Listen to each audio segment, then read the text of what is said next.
Welcome everyone to the 2021 Mayor of Squamish address to the business community. My name is Louise Walker. I'm the Executive Director here at the Squamish Chamber of Commerce. And before we start, I'd just like to take a moment to recognise that we are on the unceded territories of the Squamish Nation, and we're very grateful and humbled to be able to live and work on their lands. I'd also like to take a moment to thank all of you for coming today and all our Squamish Chamber members who have stuck with us over the last year. 2020 wasn't exactly what we expected, but with your continued support, we've been able to do some really amazing things to support the business community. So thank you to you for making that possible. I'd also like to thank our sponsors today. We have Blue Water Concepts, Squamish Terminals and Sea to Sky Welding and Fabrication who have sponsored today's event, and thank you to those businesses because we wouldn't be able to host these sessions without your support. You might be aware that this week is Chamber Week, and so as part of Chamber Week we have brought you a range of free events. We had a great session on Tuesday with the CRA on small business tax, and then yesterday we had a great session on conflict management strategies with Christine McLeod from Everyday Leaders. These were really excellent sessions. We didn't record them because one session people were discussing their taxes and their finances, and the other session people were discussing their feelings and personality traits and conflict. So we encourage you to keep reading our newsletter because we'll be doing more events like this and encourage you to participate in them as they come up. So before I pass on to Mayor Elliott, I'd also like to recognise a few of our board members, our board directors who are here today. We have Jackie Menezes, Catherine Webster, Cameron Cope, Abby Majenday and Susan Chappelle. And without their support and guidance, we really wouldn't be able to achieve anything that we did this year. And so finally, just one more housekeeping item, because you're not here to listen to me blabber. We have you all on mute just now. We have your cameras switched off. And Mayor Elliott is going to do a quick presentation for us, and then we're going to open the floor for questions because we really want to hear from you. This is your opportunity to ask questions, to raise any questions that you have. If you want to speak, there is a raise hand function. So it's at the bottom of the screen. Pop your hand up and we'll unmute you. Or you can pop your questions into the chat function. Again, it's at the bottom of the screen.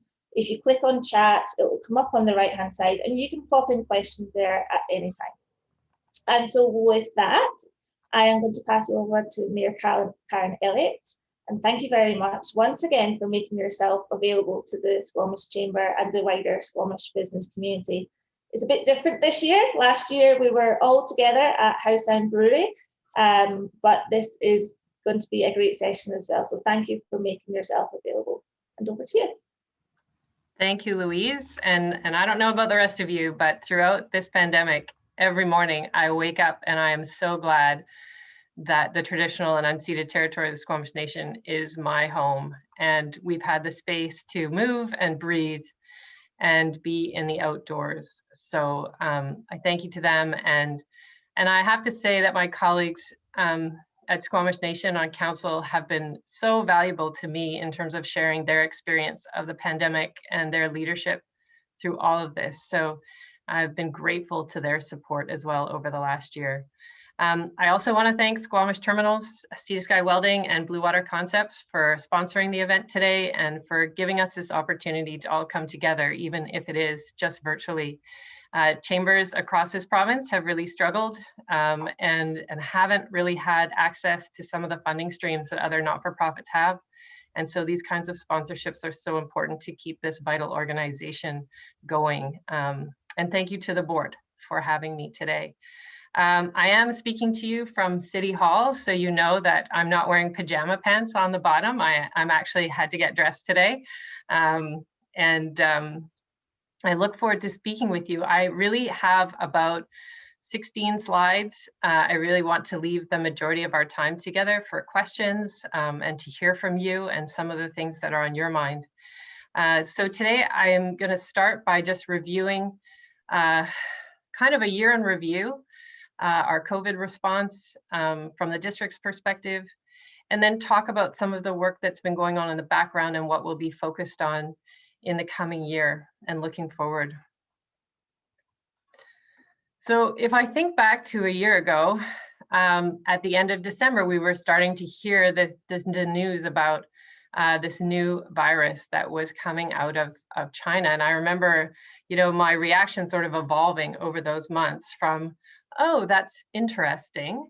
And then in January, I was planning a trip to Calgary for my sister's 50th birthday in February. And then, we started to have cases here. And I thought, okay, that gave me sort of some pause. And then, of course, by March, the WHO declared the global pandemic. By March 17th, we had declared a public health emergency. And in those days, I just remember thinking that there was no pandemic response as part of any mayor's or council orientation toolkit. And we really found ourselves as local leaders in a very new place, like all of you as business leaders, trying to figure out, where do we go from here? So I think in those early days, what I heard from the community was a lot of panic, fear, confusion. One of the great things about our world is that we can access people and data from anywhere. And one of the hardest things in this pandemic has been that people have been accessing information and data from everywhere. And so, we had businesses closing that it didn't have to, but really they were trying to figure out how they stayed open safely and that their staff felt safe coming to work. We had businesses that stayed open, and unfortunately, people were trying to shame them into closing. And the pressure that came towards local government as well was intense.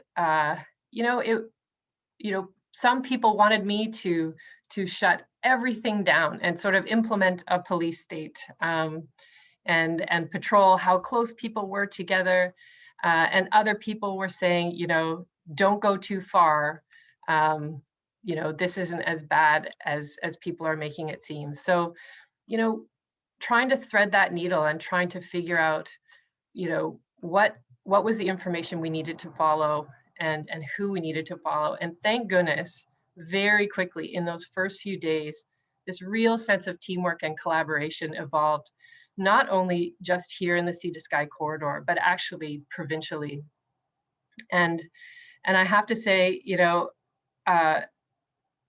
it sort of came down for me to picking the expert that I was going to follow. And I was so grateful that Bonnie Henry is our public health officer, and all the mayors in the province had an opportunity to speak with her quite early on, along with Minister Dix.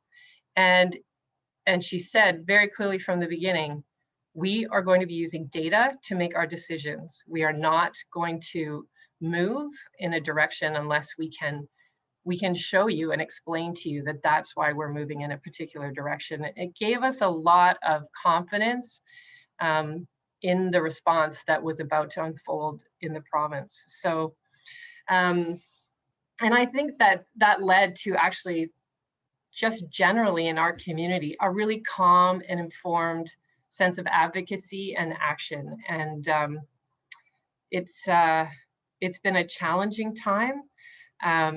And I want to acknowledge that, some people are feeling a sense of loss and anxiety and frustration. There's fatigue I can feel out there. I feel it in myself.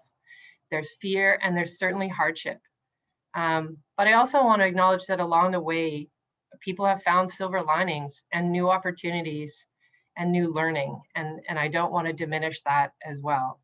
So I guess in sort of summing up this slide, I'm deeply moved by that spirit of calm collaboration and teamwork in our community, that collective action that has really helped our community do its best through this really difficult time. And I'm really grateful for that. that was the sense and the sense of purpose that developed in our community.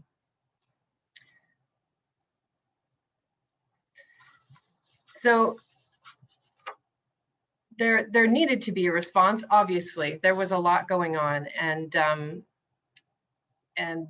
so let me talk a little bit about our response. And I've broken it into sort of business support and community support, but it really was just one overall response because it's so intertwined.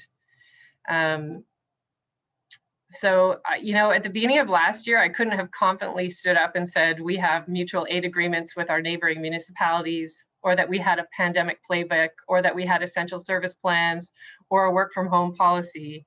But all those things exist now. And I can't say enough about the staff team at the District of Squamish, who, while they were managing, trying to figure out what could be open, what needed to be closed, what the new protocols were, they were also developing essentially all of the backup to ensure that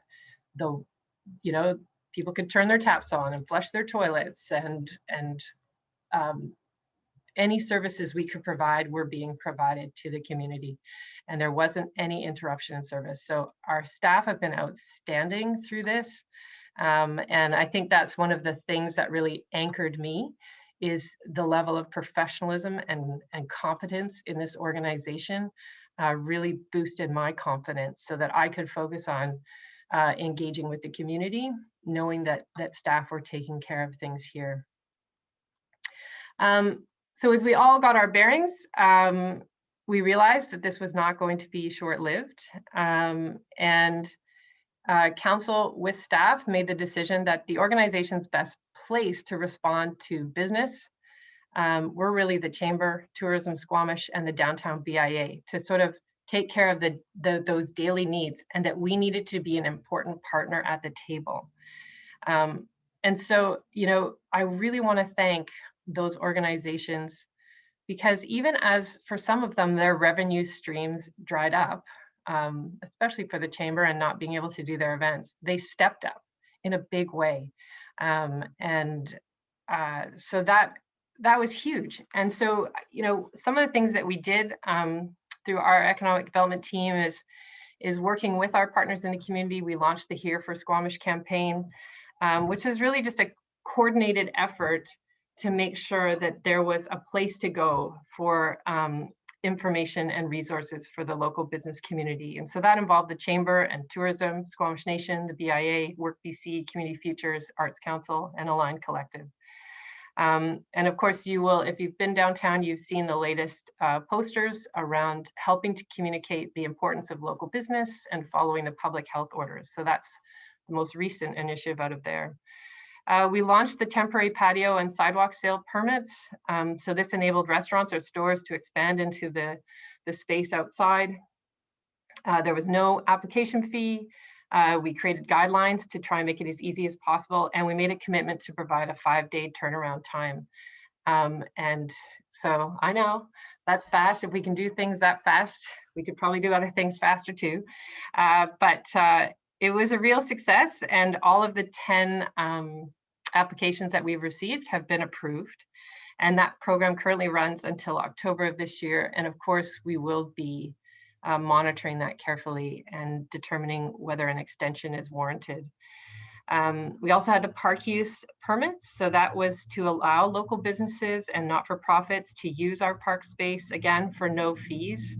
And that resulted in 12 different programs or services using our park space, which created about 49 hours of park programming per week, which was really wonderful, actually, to see those spaces activated throughout the last year. So that program had to, unfortunately, be put on hold with the most recent public health orders, and we'll look to revitalize that once we can. Recognizing in May that many businesses were suffering, we did amend our financial plan and delayed the late penalty for taxes until the fall. And so I'm not sure if people remember, but under the original 2020 financial plan, we were anticipating just under a 2% increase in property tax revenue, required over 2019, and the changes resulted in just under a 1% decrease in the overall property tax revenue required once growth was factored in. So a couple of new things, and this next bullet, it's kind of almost official.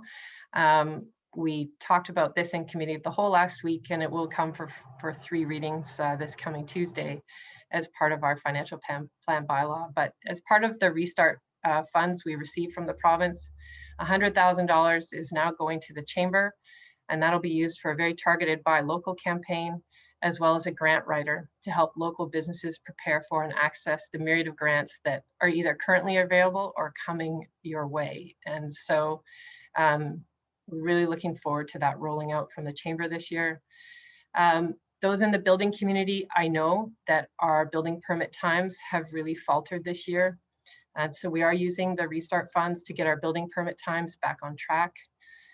Unfortunately, this was a perfect storm year. We had some personnel challenges. There was a building frenzy. So in 2019, there were 200 building permit applications. And in 2020, there were 300. We also had the policy change to step 4 coming in on January 21st, which created a race in the latter part of the year to get building permits in. So we are, I acknowledge, still in a kind of a pig in a python place, but we're working really hard to get things back on track, and we understand that the impact this is having, and we are absolutely doing our best to get it back on track, and there's oversight now at the highest level in the organization, and council's monitoring it too. So we hope those additional positions will help to smooth things out as quickly as possible. We have, as I mentioned, our budget coming next week for first 3 readings. We are anticipating, once growth is factored in, a revenue increase around 2.7%. That could be a little bit lower once the final property tax roll is in. I think the delicate balance we've had in creating a budget for this year is smoothing out the investments we need to make in our infrastructure and following our master plan goals without, creating a bubble of a bigger tax increase in years to come to make up for lost time. So we are trying to find that balance of keeping taxes lower while also not missing out on the vital investments we do need to make to keep up with our growing community. So utilities have been held steady in water and sewer, and if people have switched to a smaller garbage tote, they will see no increase in their utility rates this year. So as Bonnie Henry said early on, we're all in the same storm, but not in the same boat. And this pandemic has impacted people very differently across the community. One of the things that happened when we had to close the rec center is that we had staff available to be redeployed. And we learned very early that our not-for-profit organizations in the community were struggling. A lot of their volunteers had to step back, whether because of age or they felt vulnerable with this virus circulating. And so what we were able to do was redeploy our staff into the community or into other parts of the organization as we ramped up our COVID response. And this has proved to be just an invaluable program. It was, well, you would have to talk to Helping Hands or Sea to Sky Community Services or anyone else or the food bank. But I know our employees got a tremendous benefit out of being redeployed into those organizations and helping their community at this time. We recognized the need to keep people active, and so we launched outdoor recreation programs just as soon as we could. They were very successful. We revised again the 2020 financial plan, recognizing that people had lost jobs and were feeling the pinch. So we did that for everybody, not just the business community.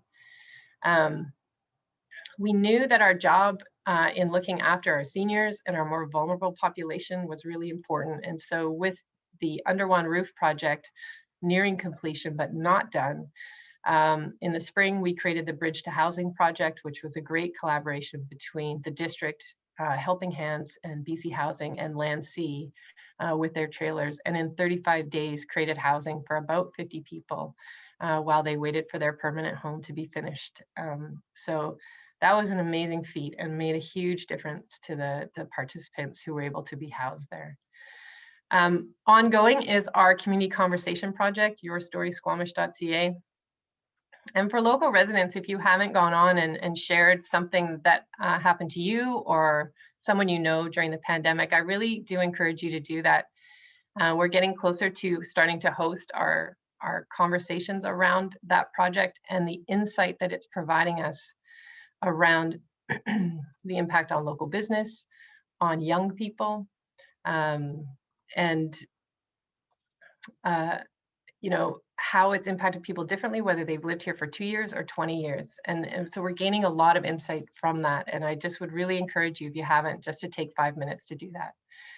$50,000 of our BC COVID Restart funds are going to the Community Foundation in addition to the community enhancement grants to help not-for-profits recover from COVID. And we've got over $200,000 in the budget this year to bring some covered structures and parklets to the community, recognizing that it rains a lot here and people will need to be outside and distant for quite some time. So those are some of the things we're hoping will make a difference to the community in the months ahead. So this is kind of where I feel like I am today. There's like a little boat on the ocean. There's a bit of sunshine. There's hope, and there's, you know, with the vaccinations rolling out and better weather on the horizon. But the future isn't clear, and there's a lot of things that can happen. And I know many of you are trying to sort of chart that course to the future. And it's like having fog in front of you or squalls that you know you're going to have to get through. And we're not done with this yet. So, you know, in the midst of this pandemic, you know, which really laid bare some big inequities in I would say, not only our community, but certainly more broadly. You know, we've seen increased deaths from a poison drug supply, increased intimate partner violence, food bank use in this corridor increased dramatically. We saw the Black Lives Matter protests.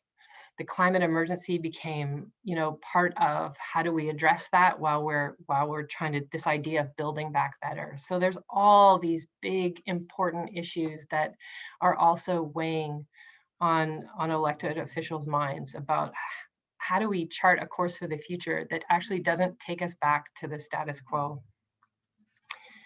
And how do we learn from what we've just been through? And so while much of our time at the district is and will be and continue to be monitoring sort of the present and managing the day-to-day, we really have to keep an eye to the future and what's coming next and making sure we're building back a community that will be stronger and more resilient. So let me just talk about our strategic plan briefly, and there'll be more information on these slides than I will speak to, but happy to answer any questions you have. And I just want to remind people that our strategic plan is based on the official community plan and these 5 goals. So these aren't council priorities, these are community priorities. And we basically, for our term, boiled our focus down to 4 key policy areas. And that is acting on climate change and the environment, providing access to stable and affordable housing, and stimulating a diverse business environment so that people can live and work here. And then, of course, connecting people through better neighborhood planning and gathering places in the community. So people would have seen that we adopted our CCAP in 2020. Fortis was able to fund a senior energy specialist, and that person is working on one of the hardest nuts to crack in our community climate action plan, and that's on buildings. So we're really pleased that that position is in place. We've got a fantastic collaborative application in for grant funding for EV infrastructure with our partners in the corridor. Unfortunately, transit expansion was delayed locally because of the pandemic. But I was so glad to see that finally, regional transit is referenced in the mandate letters of this new government. I had an opportunity to talk to the Premier about it directly when he was here during the campaign. And I am more hopeful that we will get somewhere I think it's still an uphill climb because of all the investments they're going to need to make to build this province back, but at least it's there and we've got something to work with now. And then on waste diversion, you know, we're really trying to get to this zero waste place. And our waste audits in 2020 actually showed an increased diversion from the landfill, which is fantastic. We are focusing on construction and demolition waste. We decided our intent had been actually to work with restaurants this year as well, and backed off of that. So we're a bit behind on our plans. Obviously, restaurants we're dealing with enough. But as an example, we took down the Alex Monroe Fire Hall and we were able to divert 96% of that building out of the landfill. So it was diverted to recycling. And so, you know, that's the bar. And I think that more of us need to be thinking in that direction. So this year, businesses, we will be focusing on the ICI sector and more education materials and engagement as that's made possible through pandemic restrictions.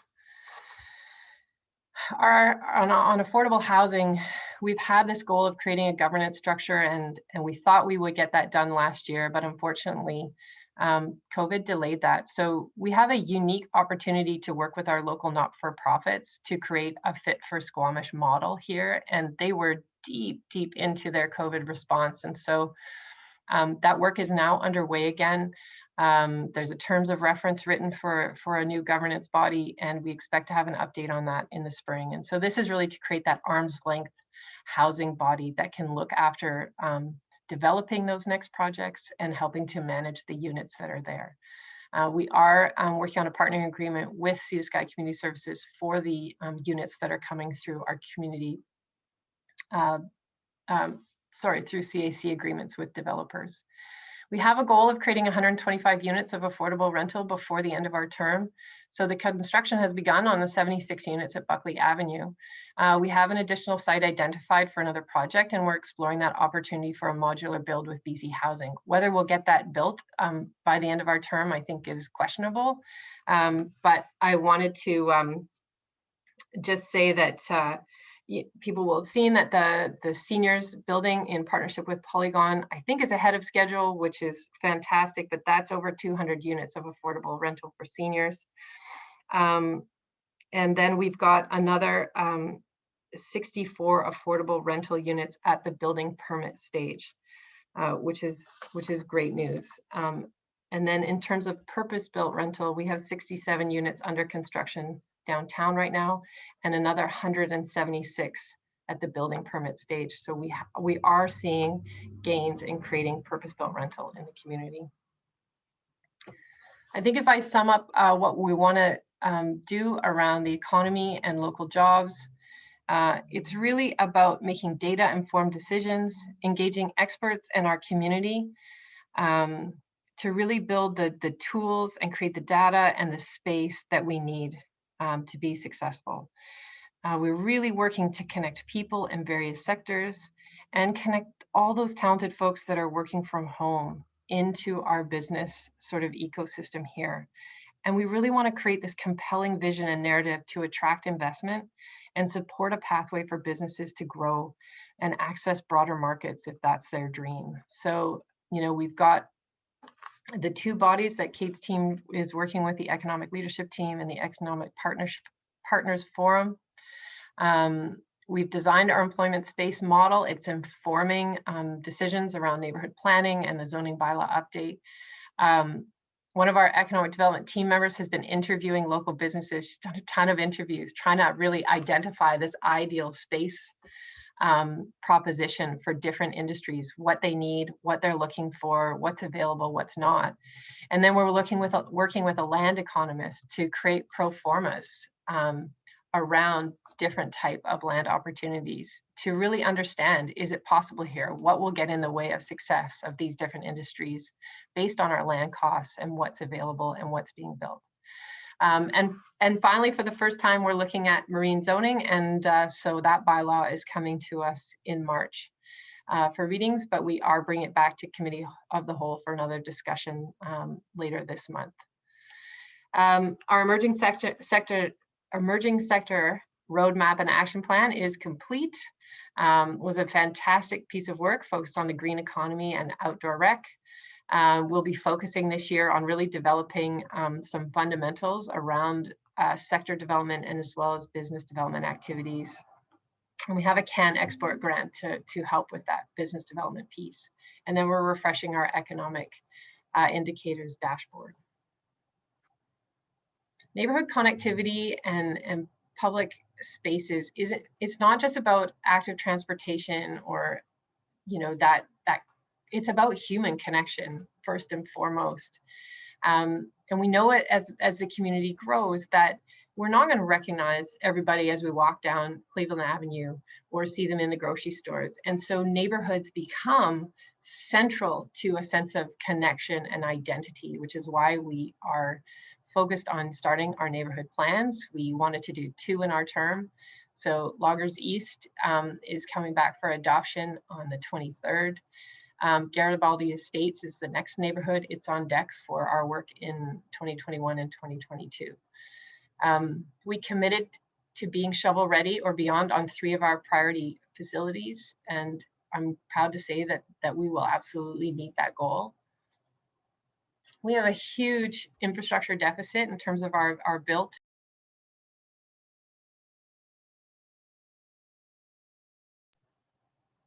Can you hear me, Louise? I just got a note. Yep, you're back on. Okay. We have over $150 million of built assets that are at end of life or need expansion. And so this year we'll be figuring out how we fund that work and moving that into our 5-year financial plan starting in 2022. It's a huge piece of work. It'll be an ongoing discussion with our community about how we get that done.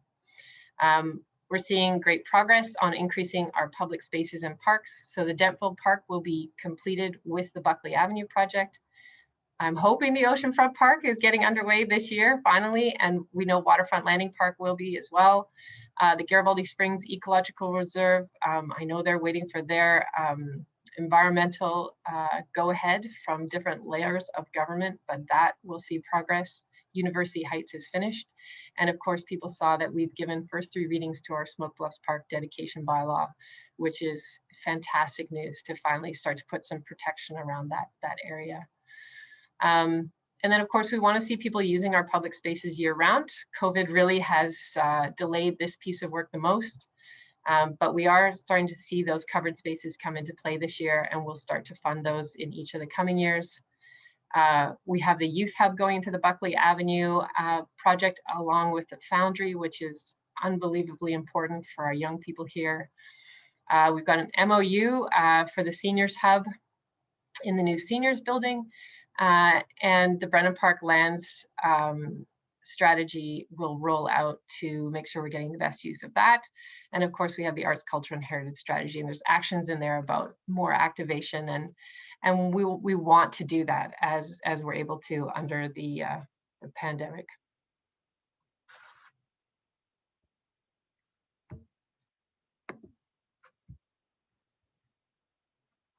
This is a big slide, but really I just want to show you that we are not making stuff up. We're basing this all on plans, and we are being guided by these plans. And in fact, having all of these master plans in place has helped us really access a tremendous amount of grant funding that helps us do our work.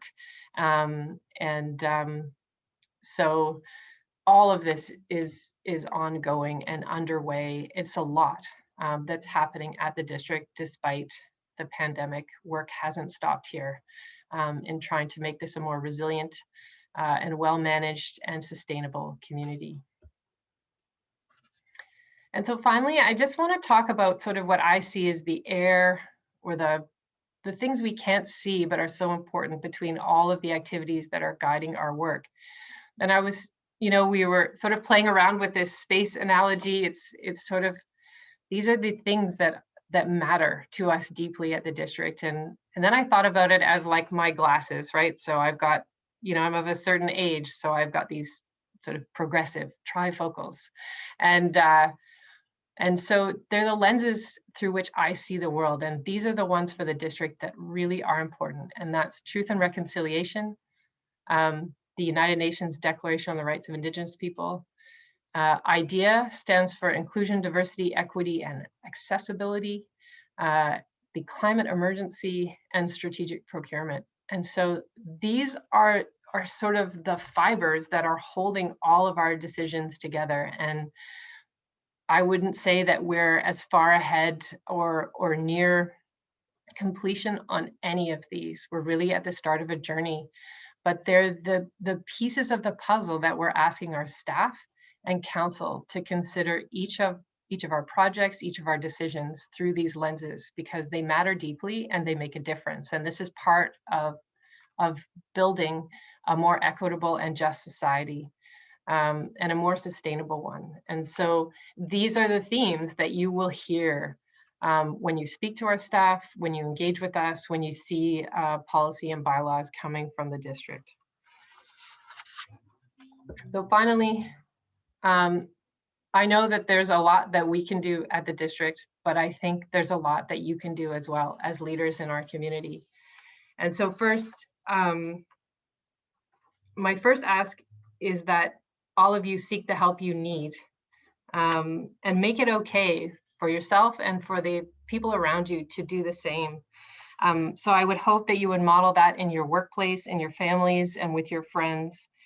And I don't want anyone in our community feeling like they have to kind of go this alone. And I think that, you know, asking for help isn't a sign of weakness. It's a tremendous act of courage. And this has been a tough year.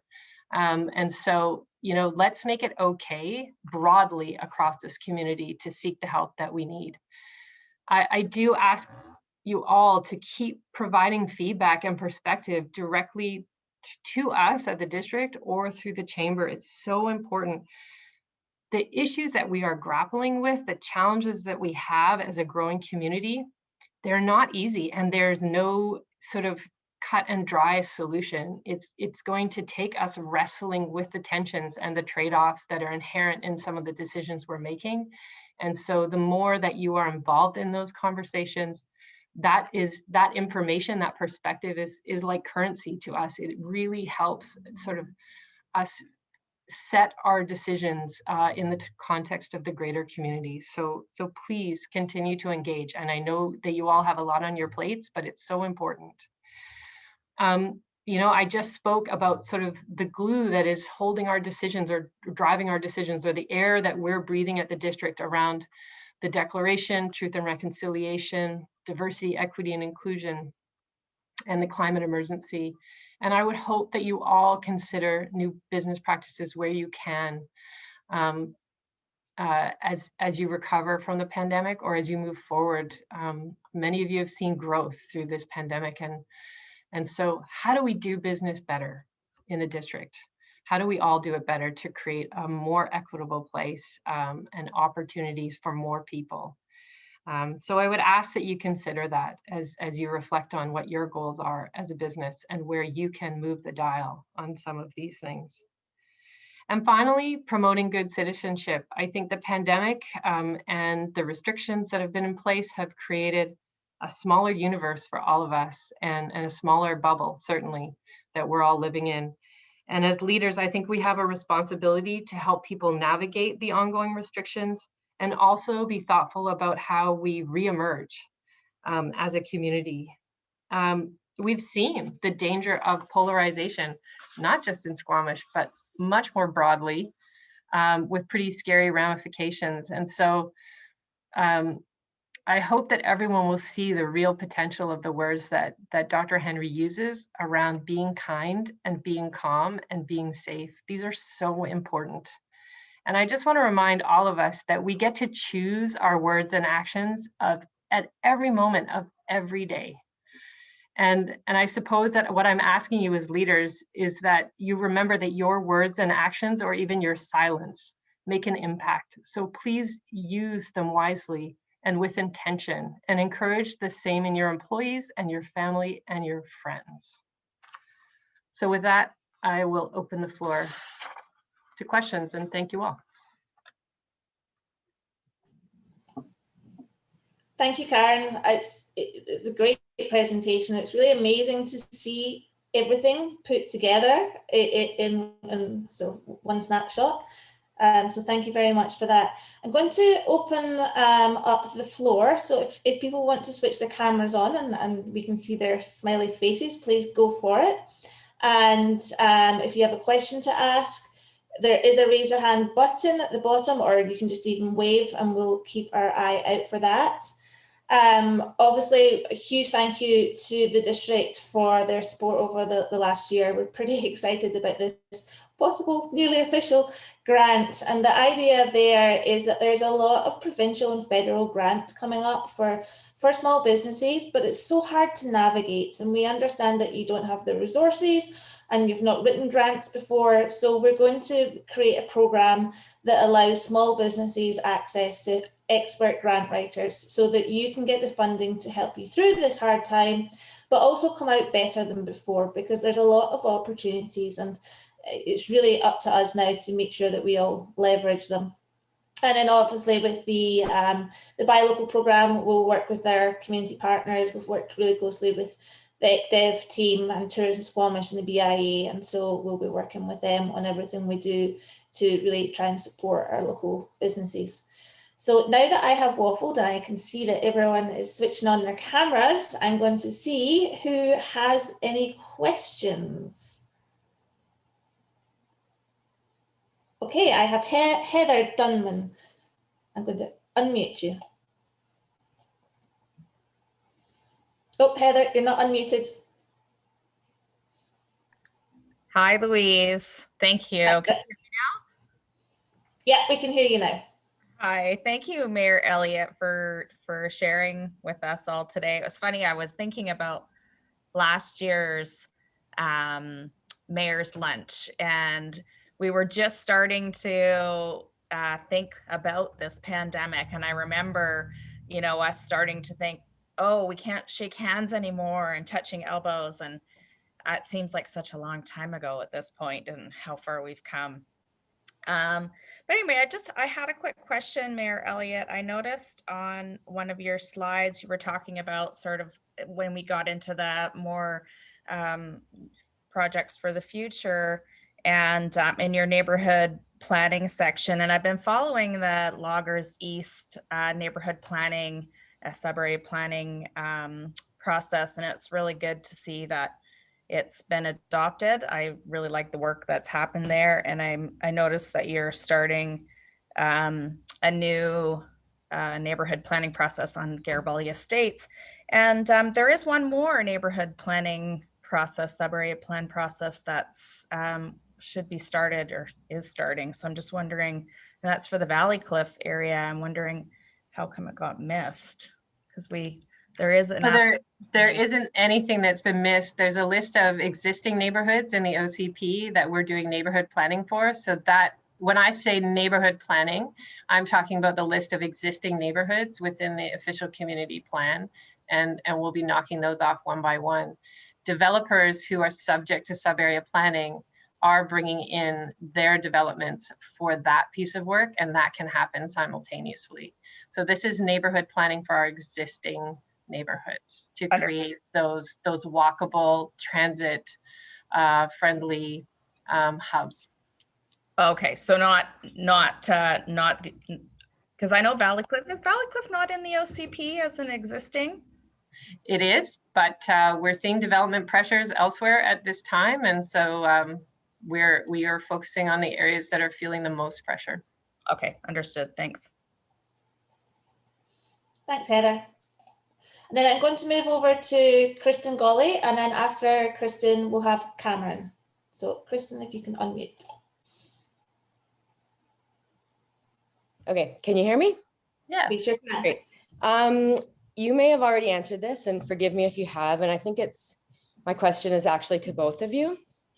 When the pandemic first started, my son and I, we went and we volunteered at the food bank, which was great, but then it moved and we kind of lost sight of that volunteering. And I was wondering, it would be really great if there was a list of all the things in the community where you could go and volunteer your time, because I find navigating that's a little bit difficult. So I don't know if the chamber or the district has something where It's already laid out for We people? actually, our not-for-profit collective worked together and got some grant funding, primarily through the 100 Women Who Care program, and have created a website. All the not-for-profits are listing their volunteer opportunities there. And I'm hoping that someone can put that in the chat. Can someone find that for volunteer? Oh, the address is escaping me right now. Someone must remember it. Jenna? Volunteerconnector.org. Volunteerconnector.org. Okay. And so Yeah, that's been the work of our not-for-profit community to pool their resources and create that central body. Yeah, that's excellent. I think that's a great resource for people. Mostly it's not with my business hat on right now, but more my community hat. So thank you very much. Thanks for the question. Thanks, Kristen. And we'll include that in our newsletter and email today. So thanks for the reminder. And next up, we have Cameron. And then after Cameron, I've got Susan Chappelle. So over to you, Cameron. Great. Hi, everyone.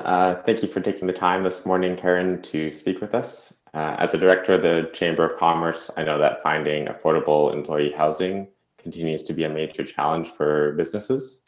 What is the district doing to increase workforce housing? And can you tell us more about the additional site for the possible modular build that you mentioned earlier? I can't tell you anything more about the site. And I think that we have not put a focus on workforce housing, but rather just housing in general. And building that affordability into each of our rezonings. And one of the things we will be looking at this year is just a review of our CAC policy to make sure that we're getting the most out of that. Right now we have a certain percentage that must be built as affordable or purpose-built rental. The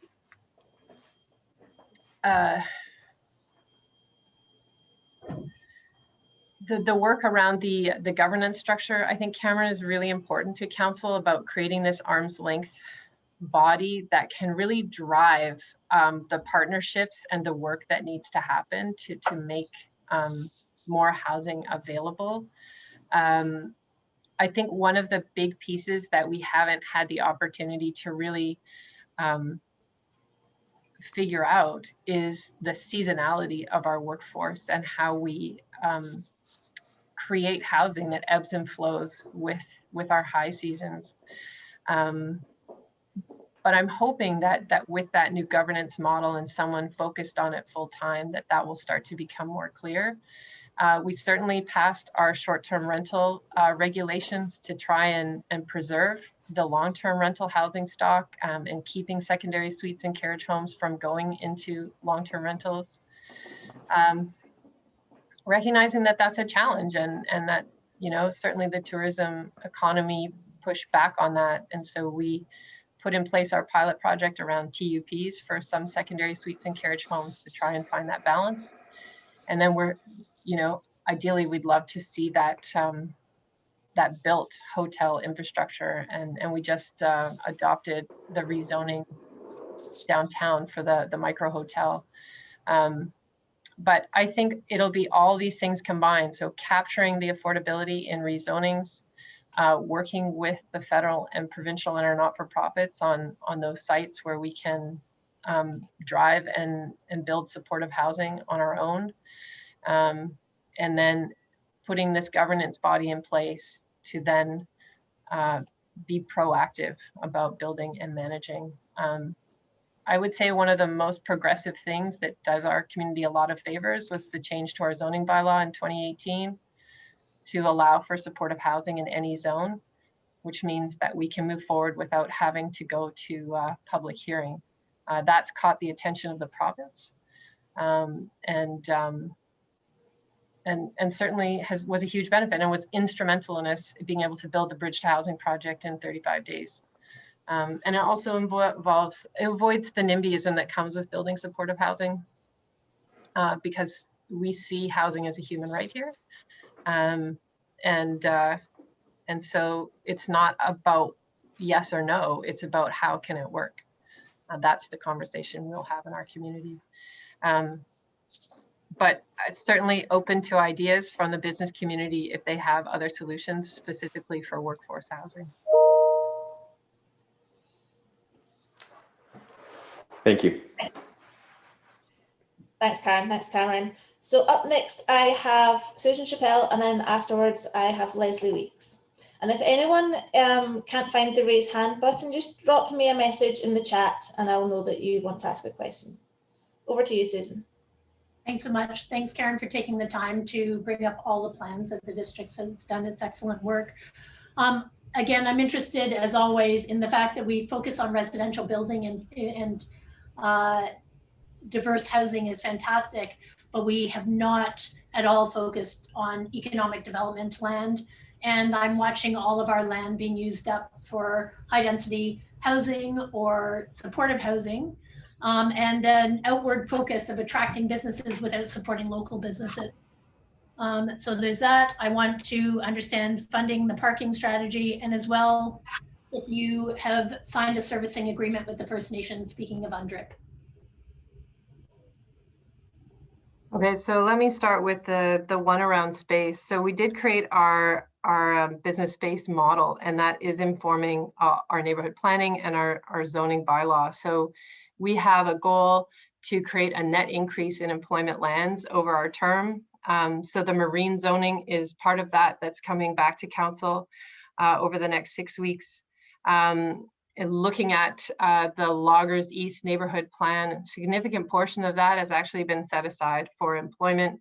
The change to the business park zoning was to start to reduce conflicts and protect that industrial, light industrial land for development. So I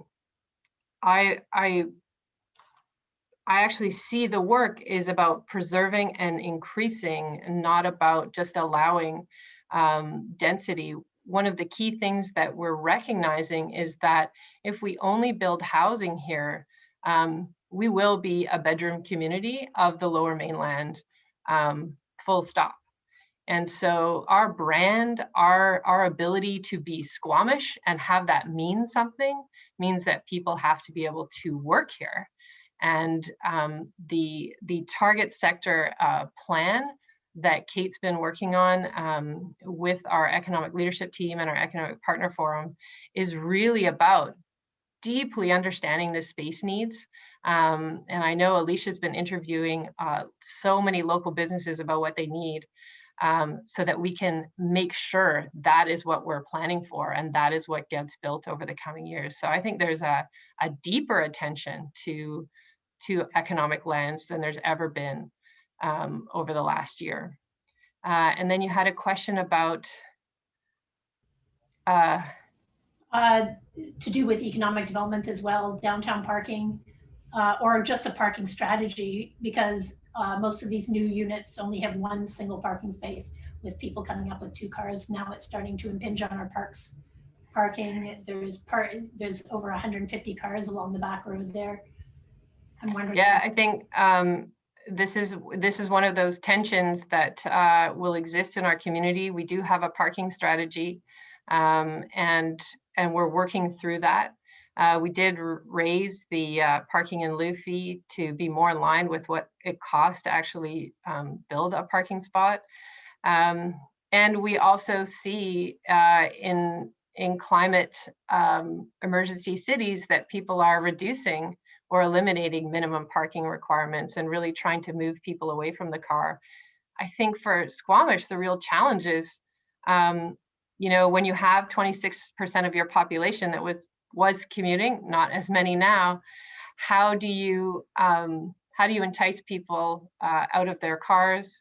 And part of that, Susan, is really related to your first question, which is making sure that there's jobs here so that we can match our talent to the jobs that are here. And there is so much talent of people working from home now. And so we really want to try and get people out of their cars, build up the density downtown so that people can walk to the services they need, and do the same in each of our neighborhoods. That neighborhood planning and some of our density bonus schemes that we're working on right now are so much about more people being able to meet their day-to-day needs in their own neighborhoods by walking and or by transit and not getting in their car. So I know the parking debate will exist for many, many more years, and we're trying to find that right balance between not encouraging car use and recognizing that still so many of us are dependent on our vehicles. So it's not an easy one. And then I think your last question was about UNDRIP, and we're working with Squamish Nation on and a Squamish Nation facilitator on really understanding how we build those principles into how we make decisions and how we engage with the nation. And so, you know, we've started the training on that with our staff and with council. And it's really only the servicing agreement I'm interested in. Is there a servicing agreement that's signed to allow them access to water and sewer? No, but we have supported a grant for housing on reserve, which will really start to accelerate those conversations. And we meet monthly with the nation, and our CAO has had a mandate to negotiate servicing agreements whenever the nation is ready to do that. So when they have the capacity and as the need is there, we'll be doing that. And it'll likely be sort of on a reserve by reserve basis rather than blanket across the district, because each reserve will need something different. So it's absolutely front of mind. Our CAO has the mandate, and when the nation's ready to engage in that direction, we'll be there to do it. Thank you so much. That was excellent. I appreciate the answers. Thanks for your questions.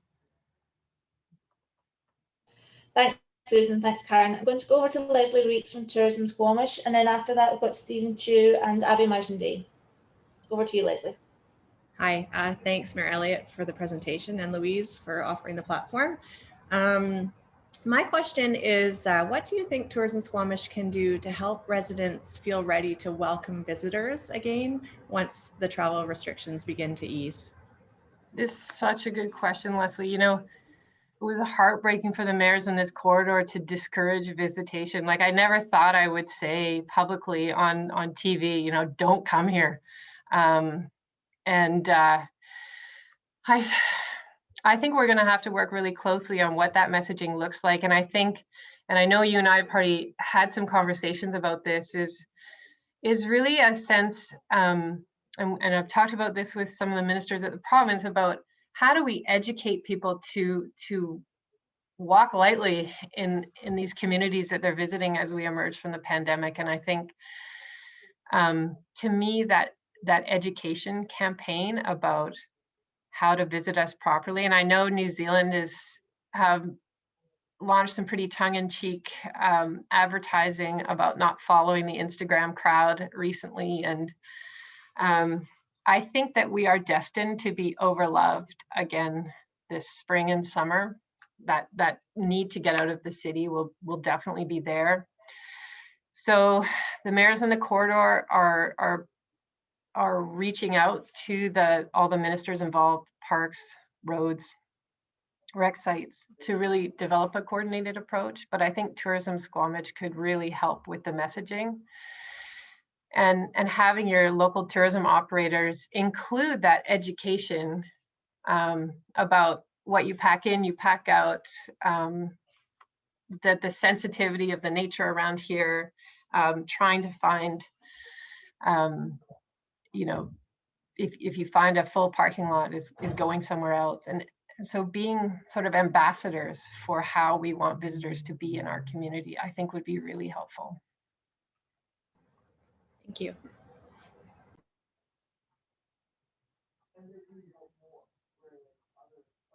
Look at me, not muting or unmuting myself. Thank you, Leslie. Thank you, Karen. We're going to go over to Stephen now. I'll let you unmute yourself.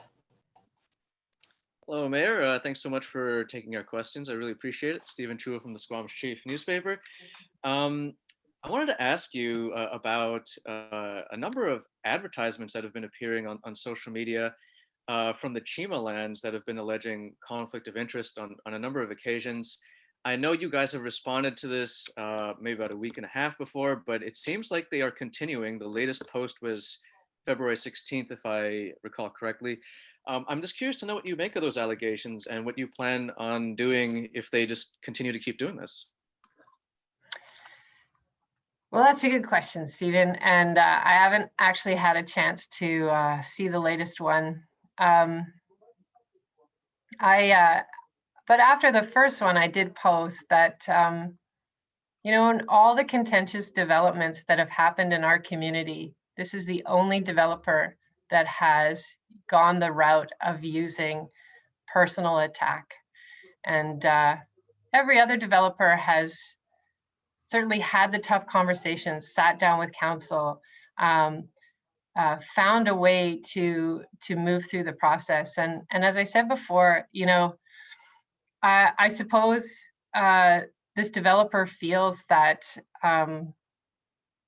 lies and misstatements will help their cause. And we'll have a discussion today about how and whether to respond. You know, I think that's part of why I ended my talk today around this idea of citizenship. And, you know, we have a choice as a community about how we want to engage with each other and how we want to treat locally elected officials. And so I think some people expect that this is part of what political leaders should expect. And I disagree with that fundamentally. I also think that often female leaders are targeted with this kind of political attack as to try and intimidate. And I think it's a scourge on our public realm and the public discourse. But you know, we'll look at a way to counteract the misinformation. And I suppose it's up to this developer whether they want to choose to go in this direction on an ongoing basis. I've got bigger, more important issues as a mayor and as this council that we need to focus on. So I'm not going to be distracted by this kind of junk. Appreciate your time, Mayor. Thank you. Thanks for the question. Thanks, Stephen. So we have run over time a little bit, so we're going to have Abby's question as the last question for this session. Over to you, Abby. Thanks, Louise, and thanks, Mayor Elliott, for your time this morning. I think we all appreciated your informative presentation, and I actually found it really uplifting. So I'm going to lift us back up to that big picture thinking about the future that you were talking about. And I love the district's lenses for considering how to build back better. And one of the conversations that I've heard in the town and in various focus sessions is this concept of donut economics. And I wonder how we take this big picture thinking and translate that into on the ground actions that we can take as a community to build back better. And if you can speak to those actions, I would really appreciate it. Yeah, thanks for that question, Abby. And so I think there's so much opportunity in each of those ideas that were on that slide. And you know, I didn't even mention the fact that we're sitting potentially on the cusp of a very major industrial project in the form of wood fiber LNG and the Fortis pipeline.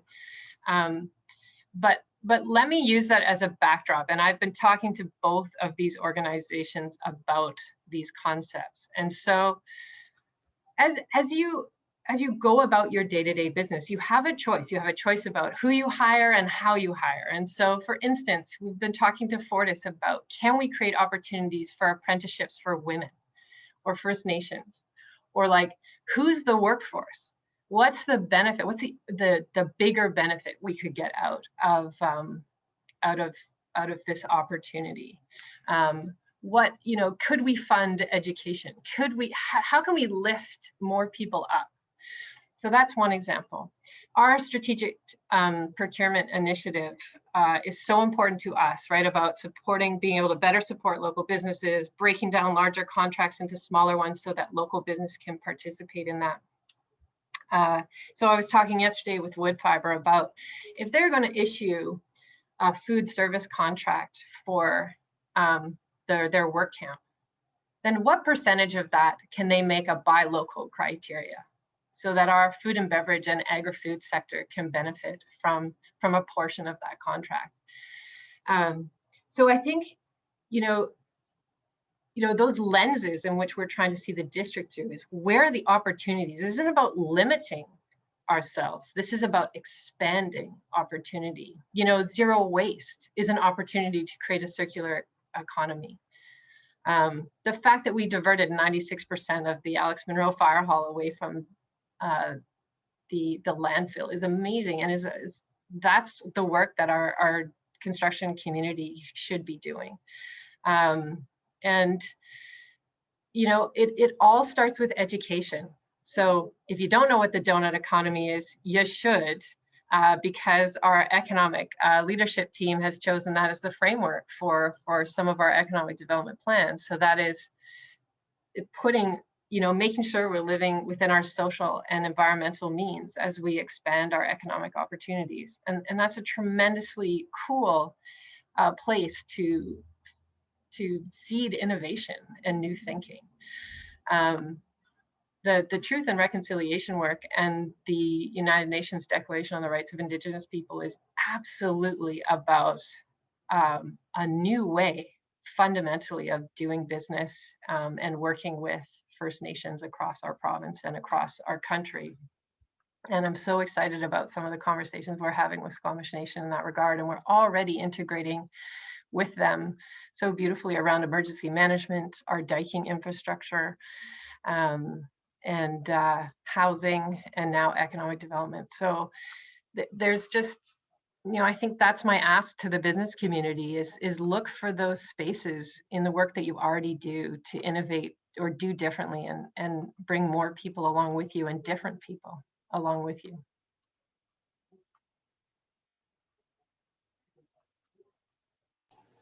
Thank you, Abby. And I think that's a great note to end on, because I love those lenses that you're putting on all your decisions, and building back stronger is definitely our goal for everyone. We are over time, so I'm going to just take this opportunity to thank everyone for joining us today, to thank Mayor Elliott for all that insight and wisdom. It's been a really great session, so thank you very much. I will also take this opportunity to give a shameless plug for an upcoming chamber session. We are working with the BC Chamber and the University of Victoria on our Building Resilience to Thrive programme. It's a 6-week training course, so 1 hour per week. It's brought to you by 2 professors from the University of Victoria. It's on leadership, and you get a certificate from the University of Victoria at the end. It's just $35. It would normally cost $700, but for Squamish Chamber members, you get it for $35. And the last cohort, you can sign up for now. It starts February 24th. So you can find out more information on squamishchamber.com under the events drop-down. It's a huge opportunity, and anyone that's done the first 2 cohorts will tell you it is well worth the big investment of $35. So I encourage you to sign up. But I will go back to thanking Mayor Elliott and thanking all of you for taking time out of your day today. This has been a really worthwhile exercise. And thank you to all our sponsors as well for making this event possible: Squamish Terminals, Sea Sky Welding and Fabrication, and Blue Water Concepts. So let's keep supporting our local businesses. Thank you to all. Thanks, everyone.